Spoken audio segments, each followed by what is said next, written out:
Good morning. I hope you had a great weekend. Good to have you here on this cold morning. Today at 1 o'clock, for those of you with Monday's lab, you'll turn in the molar mass of the volatile liquid lab that we did last week. You'll also turn in the rough draft of the class presentation paper. And again, the three things that you need for the rough draft. Number one, the cover sheet, which is on the syllabus, and you can also get online. That'll go on the top part. Then you'll have at least 2 typed pages on your compounds to follow, and also 1 peer-reviewed science abstract and citation from the Mount Hood Library's website or something like that.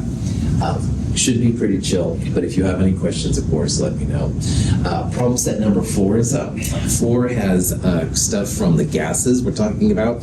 There's also some intermolecular force stuff, but quiz 4 will only be over the gases, all right? So at the very least, I hope you could bust it up in regards to the gases, and the rest of it will be cool.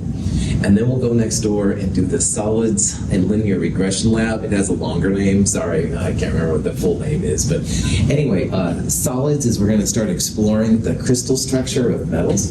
And linear regression is a graphing analysis that you can do for data to tell which one has better data, less data, and stuff like that. Any questions? We're going to finish off the gases here pretty fast. We talked on Friday about PV equals nRT, the ideal gas law. You can also derive from it PM equals dRT if you have M, the molar mass, and D, the density of the gas. The next topic here real fast is called STP, and it's used a lot with gases. And standard temperature and pressure for gases is like a place that scientists use a lot of their measurements. So just like the meter stick is used for length, STP is used a lot for gases. The only thing strange about STP, in my opinion, standard pressure is 1 atmosphere, and that doesn't seem too weird to me. But the standard temperature is where water freezes 0 Celsius or 273.15 Kelvin. Now, most thermodynamic quantities their standard temperature is 298 Kelvin or 25 Celsius. So for whatever reason, that's how this worked out. If you have a mole of gas and you use N equals PV over RT and you solve for the volume, you get that the 1 mole of a gas at STP is 22.4 liters. So if you ever had a concert or something, or a concert, an event, a meeting of chemists and stuff, sometimes you'll see a beach ball like this that supposedly is 22.4 liters. That's the volume that 1 mole of gas occupies if you have 1 atmosphere and 273 Kelvin. But STP itself is 273 Kelvin and 1 atmosphere. So if you see a problem with STP, make sure you use those values. And just as a kind of silly example, in the original Star Trek, Spock used this gas, neural gas, to supposedly incapacitate most of Khan from Star Trek 2's, man. If you know about it, cool, and if you don't worry about it. But let's say in this example that Spock from Star Trek had to use 2 moles of gas to make this happen. If he was at STP, what would be the volume of the gas? And there's a couple ways you could do this. Temperature would be 273 Kelvin. Pressure is 1 atmosphere, and 2 moles is N. So PV equals nRT. R is 0.082057 we talked about. You could solve for V and find that it's 44.8, excuse me. However, 1 mole at STP is 22.4 liters. So if you have 2 moles, and if it really is STP, you would have twice this number. So that would be the easier way to find that it's 44.8. This is only for STP. And again, if you're a gas person, then this is important. Gases are used to carbonate beverages a lot. That's where it gets used a lot. But of course, a lot of medical facilities have gases and stuff too. So, any questions? The last thing we're going to talk about real fast is how gases play with the kinetic molecular theory. And the KMT is what's used to explain the differences between solids, liquids, and gases. Now, if you were with me in Chem 221, I had some people come down to the front, and everybody took one step forward and one step back, and that was the solid moving. And then when liquids happened, the center person just kind of stood there, and other people kind of moved around. That was liquids. And then when people went back to their seats, that was gases. So KMT is the theory that differentiates solids, liquids, and gases. Because remember, if you have ice versus liquid water or steam, it's all H2O, all right? It's how the H2O molecules are interacting with each other. And that's where this KMT can come in really handy to help scientists understand it. So the KMT assumes that for gases, these gases are always moving. They're not connected to each other, and that motion is very random.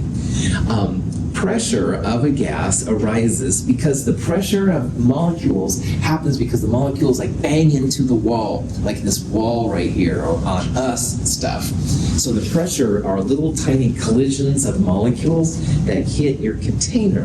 And so if you've ever wondered where pressure comes from, that's kind of the idea.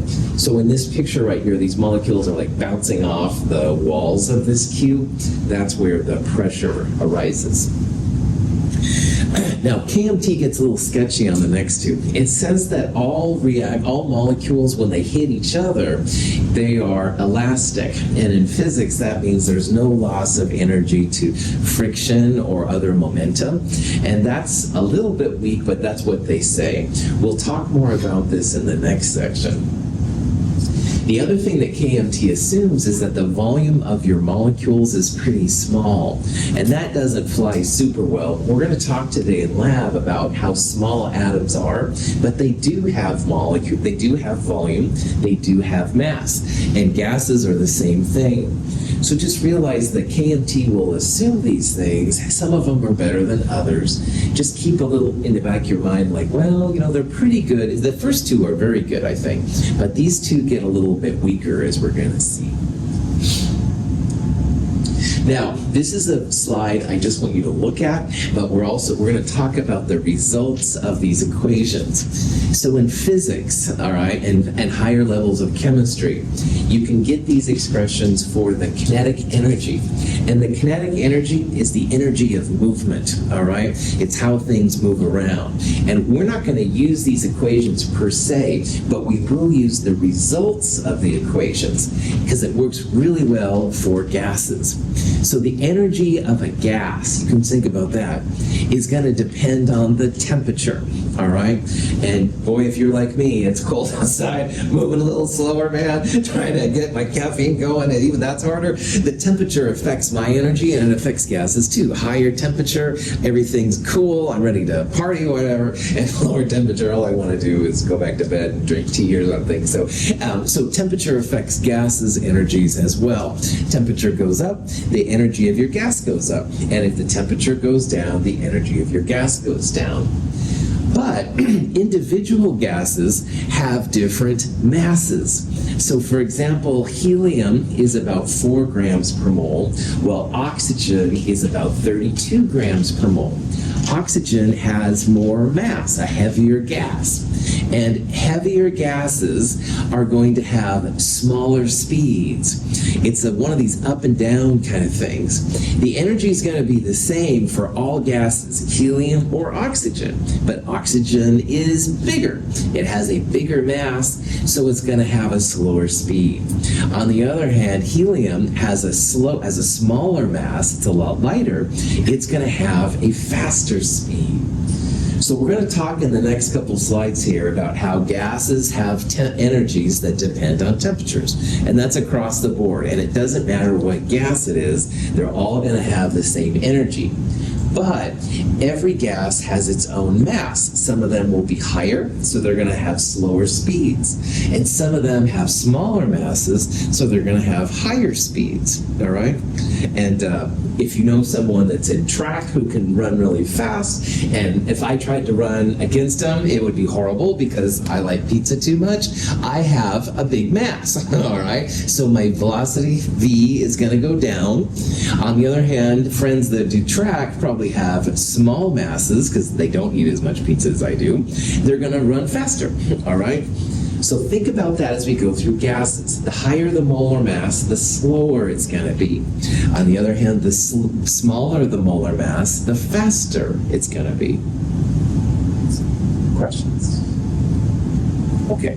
Gas molecules are in constant motion and frequently collide with one another. Although not all the molecules in a gas sample move at the same speed, the higher the temperature of the gas, the greater the average speed and kinetic energy of the molecules overall. This higher level of energy allows molecules to disperse more readily, which is one reason we smell aromas better when temperatures are higher. This is gas at a low temperature. Everything is slower. Everything is more mellow. The energy is just not there, all right?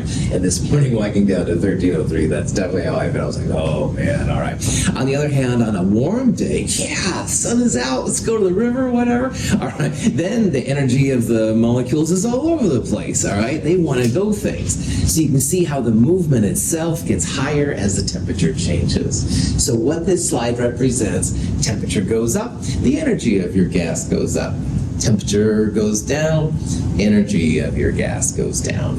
In theory, at 0 Kelvin, if you still had a gas, all the energy would stop. Like it would be like this little picture right here. They wouldn't move at all. Now, Maxwell went kind of crazy and figured out how this all works, and this is not an equation that you have to use or memorize or know. But in case someone wants to know where these things come from, Maxwell's equation is the way. This U right here is the speed of the gas, all right? It's the speed of the gas. And the speed of the gas depends on two important things. Now, R is just a constant. But here's temperature again, and here's molar mass. So notice that temperature and speed, they're right across from each other. They're both in the numerator. So temperature goes up, your speed goes up. On the other hand, temperature goes down, your speed goes down. This one has to do with how massive, how big the gas is. If you have a big molar mass that's in the bottom, big molar mass is going to result in a smaller speed. So this is what I said when people like me try to run. I have a bigger mass, I'm going to have a slower speed. On the other hand, if you don't have a big mass, you exercise and do all those kind of cool things, you're going to have a smaller mass, big M is smaller, speed is going to get bigger. So Maxwell is just justifying then why speed increases as temperature goes up, all right? This part goes up, this part goes, ignore all the square roots and the squared and stuff like that. There's a lot more to Maxwell's equation that we're talking about. And it also means that speed will go down as your molar mass goes up because they're on opposite. This is in the numerator, the top, and this is in the denominator, the bottom, right? So Maxwell is just science justification for all these things that we're talking about. But there's one more thing we need to think about with gases. Cars on highways travel at a variety of speeds. To show the distribution of automobile speeds, we could plot the number of cars moving versus their velocities.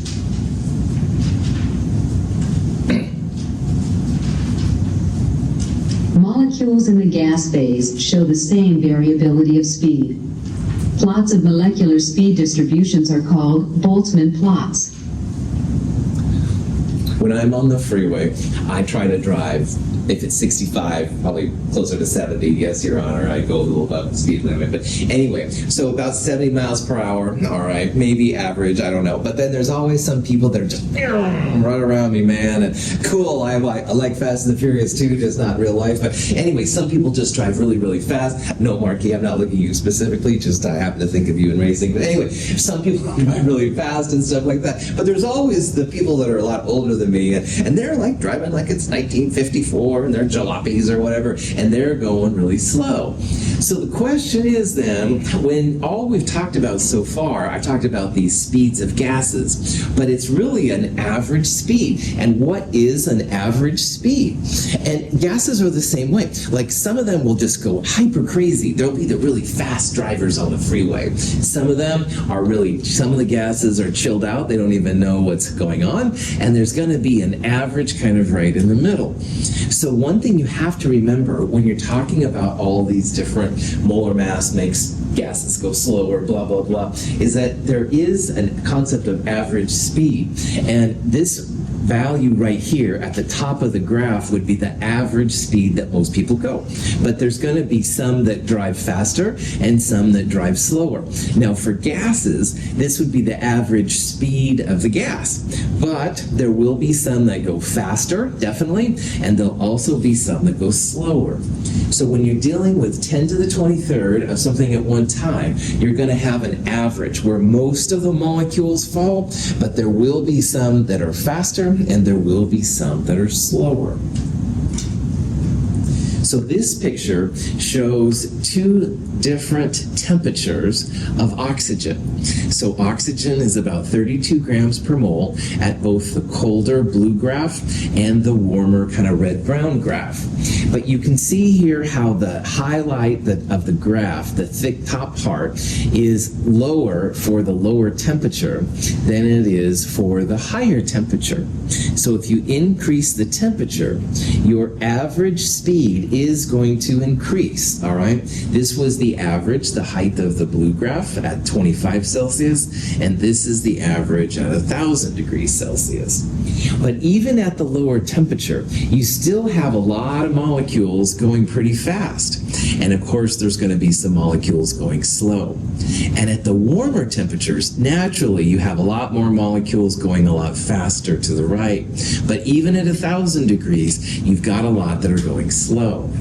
So in my world of chemistry, when there's 10 to the 23rd of these things running around, you've got to remember it's kind of like there's an average, but then there's also the extremes. And sometimes those slower and faster ones will do some things that you hadn't expected, while the average behaves as what you think it's going to have happen. Here are a couple of gases at the same temperature, but here's the effect of molar mass. So oxygen, as I said earlier, is about 32 grams per mole, and here's helium at 4 grams per mole.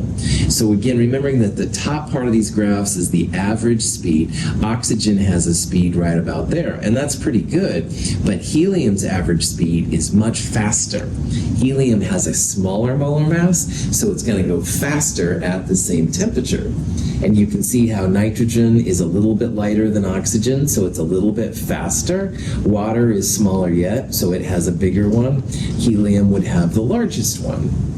So this is what I said when it's the same temperature. If your molar mass gets bigger, your average speed is going to go down. Oxygen is slower than helium, but oxygen has some molecules which are faster than helium. Helium's down here. So you have to remember it's kind of an average, and sometimes those outliers will do some weird things. So here's a question you might see. Here are some gases and some solids. And the question is, put these three gases, not the solid, the three gases, in order of increasing velocity or increasing speed. And the punchline here is that speed goes up as your molar mass goes down. So heavier things go slower and lighter things go faster. So we have three different gases. Again, this is a solid, so we don't put solids with gases. Oxygen is about 32 grams per mole. Boron is roughly 10, 11 grams per mole. Times 2 would be roughly 22. Plus 6 would be 28-ish grams per mole. That's not as big as oxygen at 32 grams per mole. So because this is a smaller molar mass, we would expect it to be faster than bigger O2. And water at 18 grams per mole is the smallest molar mass. It should have the highest speed. So if you look at this long enough, water is the smallest molar mass, it'll go fastest. Oxygen has the biggest molar mass, it'll be slowest, and that diborane thing will be in the middle. So we would say oxygen is the slowest because it's the heaviest. Water is the fastest because it's the lightest. Any questions on that? Diffusion and effusion follows these ideas pretty closely, and the mixing of gases is really important. Anytime you have two gases, they usually mix really, really well, and this is different from solids and liquids, as we'll see. So diffusion is when you have two gases mixing together. Maybe a hole through the fabric or something like that caused them to come together. Effusion is when you have a vacuum on one side and a gas on the other, and all of a sudden a hole develops, a pinhole, and so the gas starts to go in through that little hole into the vacuum. So it's the similar kind of thing. It's the mixing. It's just that in the diffusion, you're mixing two gases. Effusion, you're basically mixing the gas where the vacuum is. All the same things apply that we've just talked about. So if you have a warmer temperature, everything's going to go faster. On the other hand, molar mass, how big things are, that's going to make things go slower and faster. Bigger molar masses will tend to make diffusion and effusion get smaller. It takes them longer to get through the hole. On the other hand, the very small molar mass gases, hydrogen, helium, stuff like that, they're going to diffuse and effuse really rapidly. They're going to get through really fast. This is a picture of some bromine. Bromine is a pretty heavy gas, but after time it breaks through this seal, and you can see now the yellow kind of gas is inside this larger container. So this would be effusion if there was a vacuum around there, or diffusion if there was just air around there. So this is kind of a fun experiment to show this. On the left-hand side is ammonia, NH3, and on the right-hand side is hydrochloric acid, HCl. Now, NH3, roughly 17 grams per mole, and HCl, roughly, I think it's 36.5 grams per mole. The important part here is that NH3 has a smaller molar mass than HCl. So if something has a smaller molar mass, will it diffuse or effuse faster or smaller or shorter, quicker, smaller? Faster. Yeah, good. That's right, faster.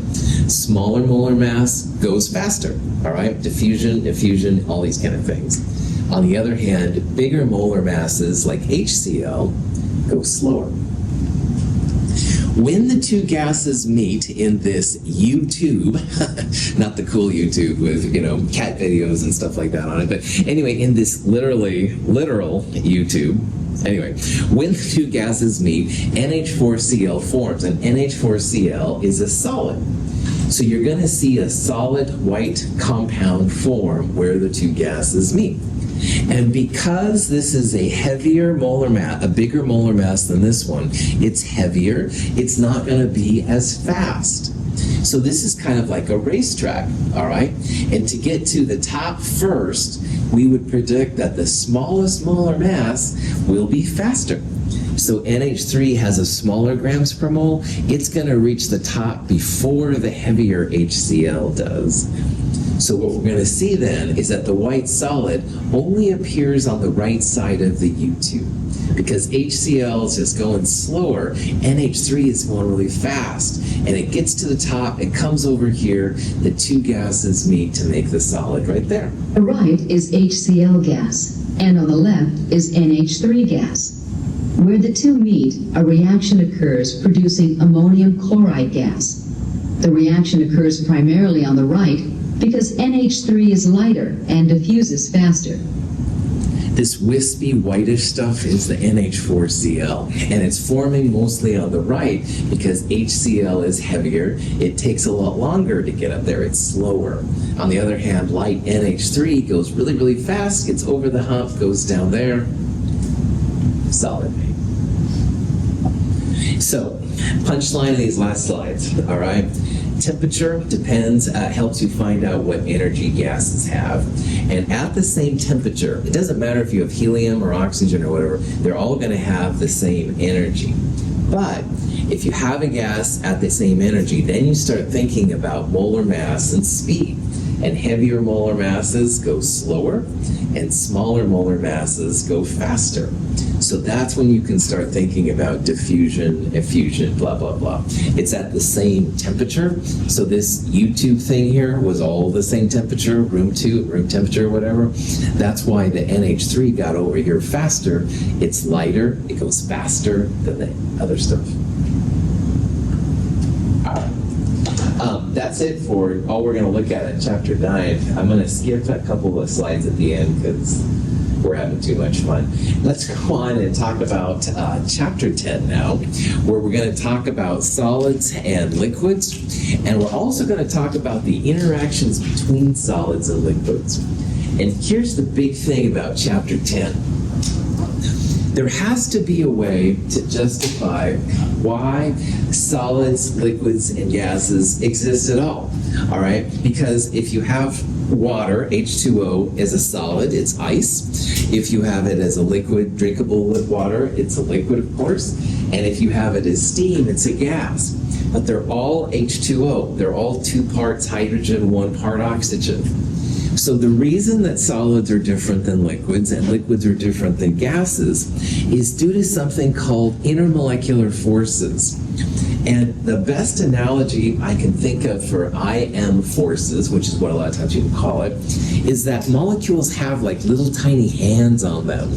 And sometimes the hands can grab the hands of other molecules pretty strongly, and sometimes they don't hold on very strongly.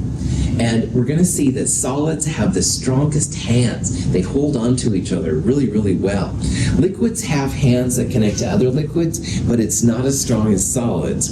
And gases don't have any hands basically at all. That's why they all kind of go around. They're kind of the anarchists of the group.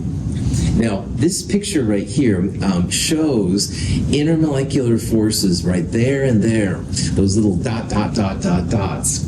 Now, this is some organic molecule. We've got a CH3 methyl group right there. It's double, single bonds and stuff like that. But what is interesting is that these 2 molecules are being held together through intermolecular forces. And so I would guess that this molecule is either a liquid or a solid. We need more information to tell that. But it wouldn't be a gas, because gases don't have any intermolecular forces working between them. So if you ever see those dots, that usually is what that means. It's the bonds that hold solids together or liquids together. And there's a lot of interesting things that happen from these intermolecular forces. Let's check it out. Here's an example of a solid, a liquid, and a gas, all right? And a couple of things just to kind of refresh our memory. Anytime you heat a solid, you will make a liquid. And anytime you heat a liquid, you're going to make a gas. Now, you can also reduce the pressure. We'll talk about that later. But the main way is if you add heat, you go from solid to liquid and liquid to gas. Sometimes you can go straight from solid to liquid. We'll talk about that in this chapter too. Also, if you take away the temperature, if you make it colder, that's when you can make gases into liquids and liquids into solids. So notice that in all cases, I don't say all a lot in chemistry, but I am going to say it here. In all cases, adding heat goes solid to liquid, liquid to gas, or maybe sometimes solid to gas. And in all cases, if you cool something down, you're going to go gas to liquid, liquid to solid, or sometimes gas to solid. That's 100% of the time. And that's a result of these little tiny hands, these intermolecular forces holding on to each other. These have really strong hands holding on to each other. But if you add energy, finally the hands are able to break apart and you make the liquids, which have some little intermolecular forces, but not as much. And if you keep adding energy, finally you get to gases. And gases have no interactions at all, no hands connecting, so they're all over the place. So because solids and liquids have appreciable intermolecular forces, sometimes they're referred to as condensed phases. You have more mass in a unit volume than you do in a gas. So the densities of solids and liquids are always greater than the densities of gases for that reason. If you hear the condensed phase expression, that's what it means. The kinetic energy is increasing as you go solid to liquid, liquid to gas. And that's why the gases don't stay together very well. On the other hand, the strengths of those intermolecular forces gets bigger as you go left to right, as you go gases to liquids, liquids to solids. So again, solids have the strongest intermolecular forces, and liquids are in between, and gases have essentially no intermolecular forces. They have the most kinetic energy. Solids have the least kinetic energy to move around. So these intermolecular forces, which I'm going to abbreviate IM, are forces between molecules. So here are two HCl molecules, all right? And the HCl bond, which we've spent so much time talking about this term, that's a covalent bond. It's polar because Cl pulls differently than H on the electronegativity scale, all that stuff. That's an intramolecular force, all right? It's a force within the molecule. And that's what we focused on almost all of Chem 221 and Chem 222. But now we're going to start talking about the attractions between the molecules themselves, the intermolecular forces, the little hands on the outside of the molecules trying to hold on to the hands on another molecule. So again, ionic bonds, covalent bonds, metallic bonds even for pure metals, those would be intramolecular. But intermolecular forces are different. They keep the solids together, they will keep liquids together a little bit, and they don't keep gases together at all. But they're not true chemical bonds. It's not a bond between a hydrogen and a carbon, or a chlorine and a sodium, something like that. These are actually a different kind of bond. So intermolecular forces is going to be the next big thing we talk about. This is kind of an overview that shows how the solids have don't have a lot of kinetic energy, but they do have very strong intermolecular forces.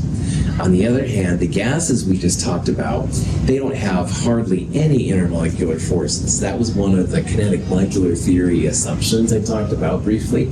We can assume that they have no IM forces at all because they have the highest kinetic energy. They're always moving around, always bouncing around and stuff relative to solids and liquids. So in this chapter, when we talk about intermolecular forces, it's really only solids and liquids, all right, not about gases. We're going to assume that gases have no intermolecular force on them at all. They're just anarchists. Okay, so there are several of these intermolecular forces, and they affect things like melting points and viscosity, which is how things flow, vapor pressure. So there's some really cool things as a chemist that make it worthwhile to talk about intermolecular forces. I have a handout in the companion and online. It's called the Intermolecular Forces Guide, and there's a lot of these different names we're going to go through. But the Intermolecular Forces Guide is kind of like a flow chart, and you start with a question, you go left and right, until you finally get to the name of your intermolecular force. So think about that. Some people like it, some people don't, but it is one way to help you with these things. We're first going to talk about one of the intermolecular forces called the ion-dipole force. Now, if something is ionic, it has a charge. So this means something's going to have a charge, for example, a sodium ion, all right? And a dipole, as we talked about last chapter, a dipole is a measured amount of polarity. So in this section, every time you see dipole, think about something polar. So the ion-dipole force means you have something polar with something with a charge, positive or negative. So a great example of this is good old sodium ion in water. And sodium dissolves really well. Sodium has a charge, and water is very polar. So this would be a good example of the ion-dipole force. And the ion-dipole force is really important for chemists. It allows things to stay hydrated. So if you put sodium chloride in water, it dissolves and it becomes a solution. That's because this ion-dipole force kicks in. It pulls the sodiums and the chlorides away from the solid sodium chloride. Very powerful force. Gas phase sodium ion enters water. It becomes surrounded by water molecules, or hydrated. The ion-water connection results from ion-dipole forces, indicated by a dotted line. It is difficult to determine the number of water molecules around a hydrated ion, but 6 is a good estimate for most cations. The ion-dipole is the first of the intermolecular forces we're seeing. It is one of the stronger ones, and it's responsible for, say, keeping sodium ions dissolved in water, or chloride ions dissolved in water, or almost anything that dissolves in water with a charge. That's going to be the ion-dipole force. And if I said, what is the ion force between sodium ions and water, you'd say, aha, ion-dipole. Something ionic with something polar. The colors of solution, which I love so much of transition metals, they're all ion-dipole forces. The metal is hydrated, i.e. water molecules surround the metal ion. They think it's some kind of like an octahedral arrangement, but they're not sure. But these colors all result from this kind of thing. So it's kind of a cool force. Yeah, all right.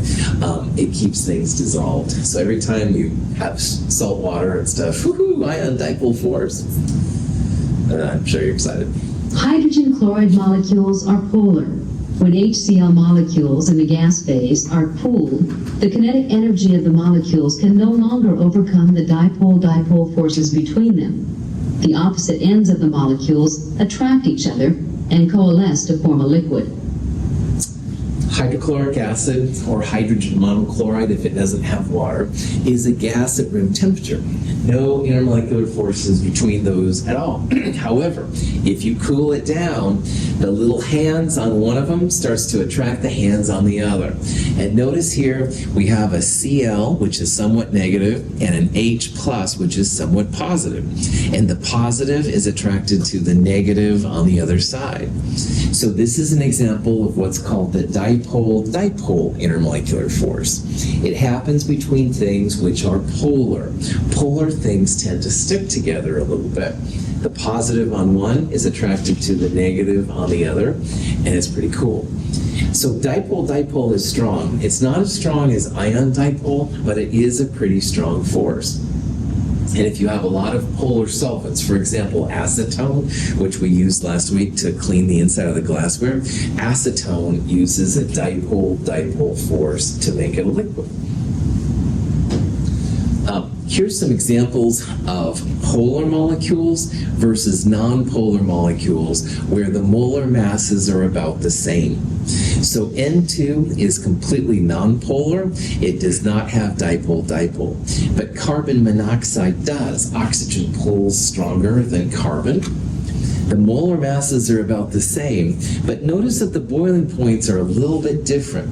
Now we're going to see that boiling points and melting points, they depend on the molar mass, and which is the same right here, as well as the strength of the intermolecular forces. And because this is polar, it's a little bit higher boiling point than something which is non-polar. So this little tiny 4 degrees Celsius difference is attributed to CO being polar versus non-polar. CO has the dipole-dipole force. Now, these two here are roughly the same molar mass, but the boiling points are quite different, almost 35-ish degrees difference here. ICl is polar, bromine is non-polar. So ICl would experience the dipole-dipole force. That's what gives it a higher boiling point than the non-polar bromine. So, a question you might see, the strongest intermolecular force in acetone is, and what I would do is I would first try and figure out, does this compound have any ions, any positives or negatives? Definitely not. There's no positives, no metals, no negatives. No ion-dipole is possible. However, acetone has the carbonyl, C double bond O, in the middle of two methyl groups. So acetone is polar, and when you're talking about intermolecular forces, polar is dipole. So we would say that acetone, because it's polar, would experience dipole-dipole interactions when it's in the liquid state. As a gas, it wouldn't have anything. All gases have no intermolecular forces. But liquid, which is very common for acetone, or solid, if you had frozen acetone, dipole-dipole. Any questions? Hydrogen bonding is dipole-dipole on steroids. Now water, H2O, is polar, but water has an oxygen connected to a hydrogen. So if you have an oxygen connected to a hydrogen, or a nitrogen connected to a hydrogen, or even a fluorine connected to a hydrogen, you have a special form of intermolecular forces called hydrogen bonding. So over here on this diagram, dipole-dipole is weaker than ion-dipole, but I'm going to have an arrow here and put hydrogen bonding, H bonding, and it is stronger than dipole-dipole. People question if ion-dipole is stronger than hydrogen bonding, and we're not going to go there. It is a stronger type of bonding, though, than just dipole-dipole. Water is able to do things that acetone can only dream of.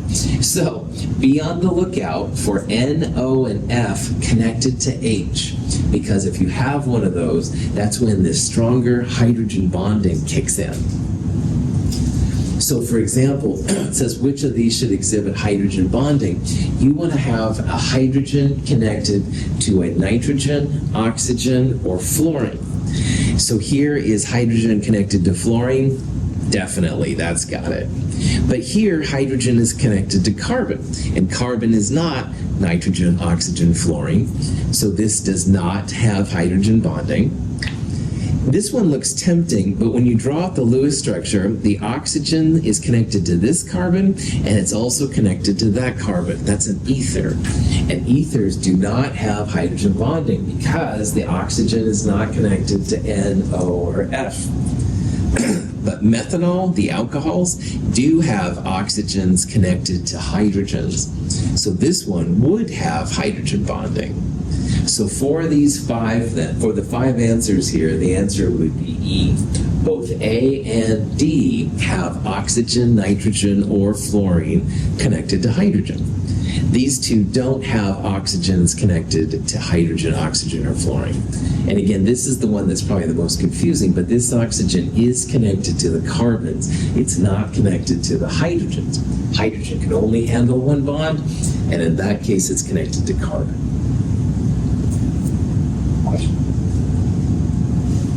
Ice is held together as a solid by hydrogen bonds. When ice melts to liquid water, the regular, relatively open structure of ice collapses. Liquid water can be more efficiently packed and denser than ice. Hydrogen bonding is a results in something which is actually quite spectacular that we all take for granted. Solid structures have very rigid places where they go, and solid ice has a smaller density than liquid water. All right, you can see the values here. This is for liquid water. They're bigger numbers than we have down here. Believe it or not, having a solid float on a liquid is very rare. And if you've ever, after a hot day, put an ice cube in something to make it colder, the ice floats on the top. There's only like 3 examples, I think, or so, of where the solid phase is less dense than the liquid phase. phase, i.e. where the solid floats on the liquid. If you had, for example, liquid iron and solid iron would go to the bottom, all right? And acetone, same thing. If you had solid ice cubes of acetone and liquid acetone, it would go to the bottom. But water is one of the few conditions where you actually have a less dense solid phase than a liquid phase. So the next time you look at an ice cube floating on water, think, woohoo, water, you're cool. Prof hat off. Chem 221 through Chem 223 to a point is just basically extolling the virtues of, and magic, if you will, of water, all right? We take it for granted. It's all around us. We use it every day. But there's a lot of cool things that water does. For example, the 4.184 heat capacity from Chem 221, and if you don't remember it, it's quite all right. That's actually something that's very unique about water. Water doesn't do that. Hydrogen bonding is another big thing that water does that most substances don't. So, pop that back on. Questions? All right. A plot of the boiling points of the group 6A hydrogen compounds shows a trend. Based on this trend, we would expect the boiling point of water to be here. In reality, H2O's boiling point is much higher. This is a consequence of water's stronger hydrogen bonds. This actually gives me the shivers, but obviously I'm strange. But anyway, I said earlier how boiling point depends on two things. It depends on the molar mass, and it also depends on the intermolecular forces. So if you look at just these three right here, these are all polar molecules. The central atom, sulfur, selenium, or tellurium, is in a tetrahedral EPG with a bent molecular geometry. So they're all polar, but sulfur is less grams per mole than selenium, which is less than tellurium. So you can see that the boiling point's going up. They're all polar, but tellurium has a bigger molar mass than sulfur. That kind of makes sense. Well, water with oxygen should be down about here. This is boiling point too. So we would expect, based on this graph, water would have a boiling point roughly minus 100. But bam, water shoots up. And as you know, water boils more like 100 degrees Celsius, way above like dihydrogen telluride even. This is the power of the hydrogen bond. It keeps water a liquid up to 100 degrees. And our bodies, which rely on liquid water, if it was a solid at our Earth temperature, well, we wouldn't be around, right? Or it would be life in a different context, that's for sure. So this graph just shows how hydrogen bonds, again, make water kind of special, all right? And we're going to see a lot of examples of it just based on that. These would have dipole-dipole forces, which is very strong, but it's not as strong as hydrogen bonding is. This shows the group 6, the group 5, the group 7, and the group 4 common equivalent examples. So this is the tellurium, selenium, sulfur, and then water's really high example I showed earlier. Now, hydrogen with nitrogen and hydrogen with fluorine does the same thing. So you can see HI, HBr, HCl kind of goes down, but HF is way high because that's hydrogen bonding. F, N, or O with hydrogen makes it strong. But here's the carbon group. Carbon doesn't have any hydrogen bonding. Carbon's boiling point with methane is way down here. And that kind of makes sense. It's kind of a line going down there. So carbon doesn't have the cool hydrogen bonding like other things do. You can also, though, have nonpolar things dissolved in water. And this is really important for the fish. So fish need oxygen, but they're in water, H2O. Well, water is very, very polar, and it can make nonpolar things have a slight dipole. It induces a dipole where something isn't normally have a dipole. It makes the nonpolar things just polar enough that they can dissolve. So water makes oxygen dissolve because it's able to force a temporary dipole. And once the fish comes up to the oxygen, then it takes it and it can breathe and all that jazz. On average, the electron cloud of an O2 molecule is distributed symmetrically across the molecule. The molecule is not polar. A water molecule, which is polar, repels the electron cloud, causing it to be asymmetrically distributed and thereby induces a dipole in the O2. This shift allows O2 to be weakly attracted to the water molecule. This is a weaker force than the other ones, but it is something good. So if you see the term induced dipole, think in your mind nonpolar. So dipole, induced dipole, means something polar and something nonpolar. All right? Oxygen is nonpolar, water is polar. When they come together, that's when you have the dipole-induced dipole force. But you can also have two nonpolar things come together. That would be induced. An iodine molecule has, on average, an electron cloud that is symmetrically spread over each iodine atom. I2 is not polar. The attractions or repulsions between the atoms of I2 molecules can distort their electron clouds. Dipoles can thereby be induced momentarily in neighboring molecules. I2 becomes a solid or a liquid at the right temperatures, but they're usually really small because you have to make a dipole where one didn't exist, all right? So the induced dipole force is the weakest of all of these, all right? Because you have to make something polar, which really wasn't nonpolar, but that allows then the solids to stick together so you can have solid I2, stuff like that. So, in the strengths of intermolecular forces we've seen so far, ion-dipole was the strongest, dipole-dipole was a strong polar-polar force with that really special hydrogen bonding, which is kind of off on its own. Then there's the polar-nonpolar, i.e. dipole-induced dipole force. And induced dipole is the weakest of all. That's when you have nonpolar things reacting with other nonpolar things. By the way, this is sometimes called London dispersion. Induced dipole is a big lot of words to say, so people will call it London forces or dispersion forces. If you want to use that, that's fine. I usually abbreviate it ID because I'm a late chemist. Questions? All right. Thank you for being here. I'll see you all at 1:10 today. Well, yeah, except for, all right, except for Manuel. Have a great day.